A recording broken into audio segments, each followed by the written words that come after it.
Dr. Theresa Wozencraft, Associate Professor and Licensed Counseling Psychologist. Theresa, would you tell us a bit about your education? Yes, I have my undergraduate bachelor's degree in psychology from Nicholls State University in Thibodaux, Louisiana. And then I went to University of Southern Mississippi in Hattiesburg, Mississippi. And from there, I obtained my master's in counseling psychology and then my doctorate in counseling psychology. So I was there 4 years at University of Southern Mississippi, then a 5th year on internship. And where were you interning?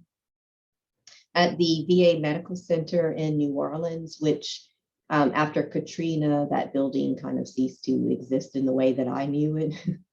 So it's not quite, things are really quite different over there physically where I did my internship.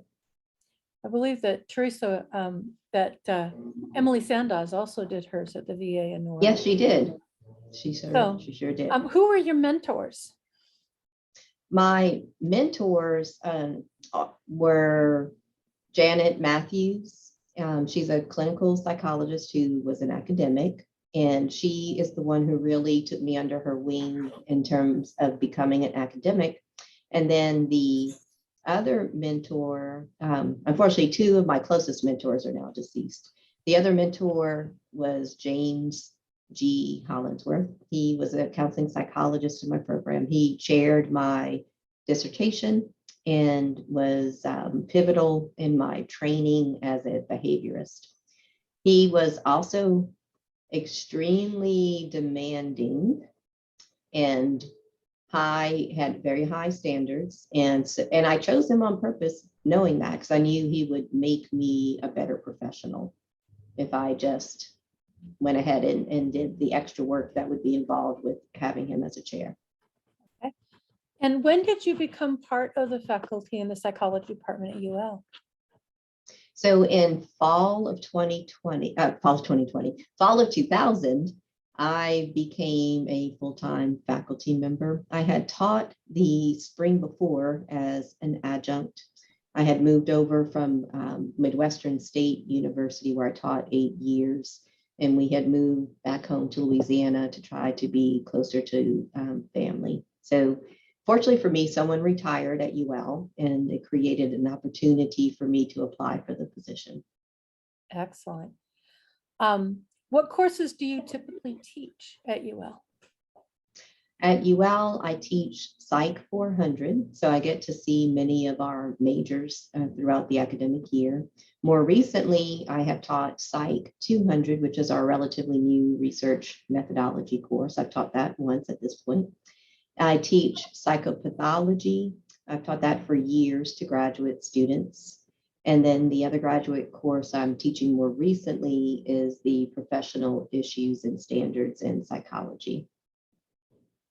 And I teach Psych 110 from time to time. I have taught Psych 370. I have taught child psychology. So I've taught different courses over time, but currently it's mostly 400, 200, 110 in the graduate courses that are the most repeated ones. All right. Tell us about your research. Is there a framework that guides your research?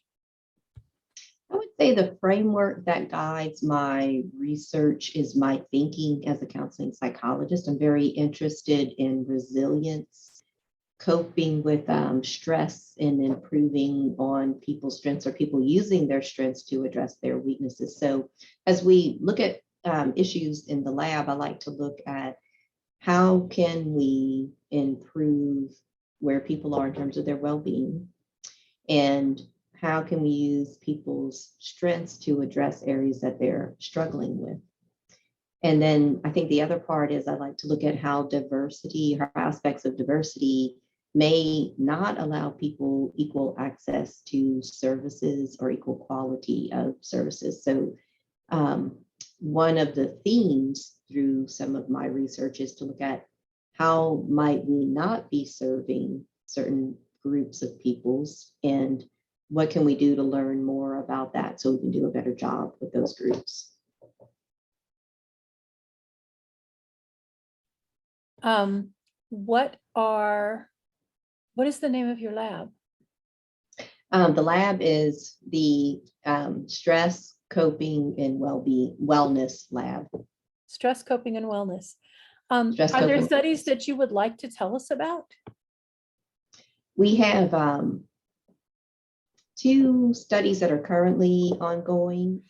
One is looking at how African Americans' attitudes toward seeking mental health treatment might be affected by stigma and access issues.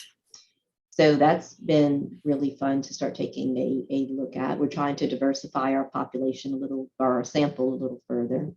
And then the other part is eating behavior in African Americans. We're trying to look at what eating behavior or eating disorder types of behaviors might exist in local samples of African Americans. And I did this research with McNair students 15 years ago, so it'll be kind of fun to compare the results once those come in.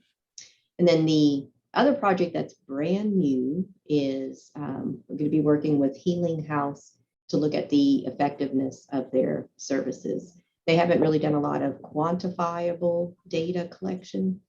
And so my lab will be working to help them to collect data on whether their clients or the people they're serving are seeing improvement in certain areas where we would expect a support group to help people who are grieving.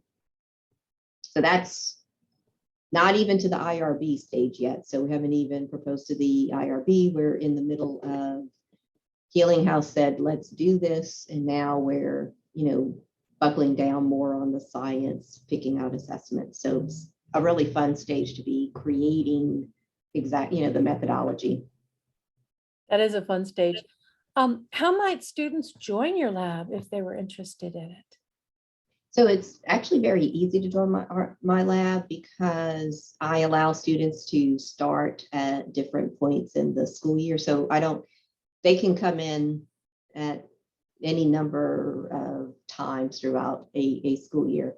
What you'll get to be involved in, of course, will be impacted by when you start in the lab because we have projects at different phases. And so what I'm really looking at is, can you make a reasonable commitment of time to the lab so you have time to develop skills that you would like to develop as a result of being in the research lab and getting valuable experiences. And since many people would like their lab faculty director to be able to write a letter for them, we have to have meaningful interaction. I have to see how you perform on task. And so I try to encourage people to stay and get meaningfully involved so they can get the most out of it. And, we can look at things like me supporting their needs for letters of recommendation later. Indeed, indeed. Well, that sounds really good. And of course, I think that the Psych 200 course that we're teaching will help with students joining labs and coming in with a little bit more skill, which is a nice thing to have. Anything else you'd like to talk about today? I think I would just like to say that the psychology department is a delight to work in. We have a wide range of subdisciplinary areas in psychology that are represented in our department. I also think this is an exciting time in our life as a department. There's a lot of research going on. There are a lot of students involved in research, and there is so much potential for undergraduates to have meaningful research experiences, to get some experience with going to conferences and doing presentations. This is just an amazing time for, I think, both faculty and our undergraduate students and our master's students too, to have this lab involvement in this very vibrant, engaging department to be a part of. I can't say that I disagree. Thank you, Dr. Wozencraft. I appreciate your time. Okay. Thank you, Dr.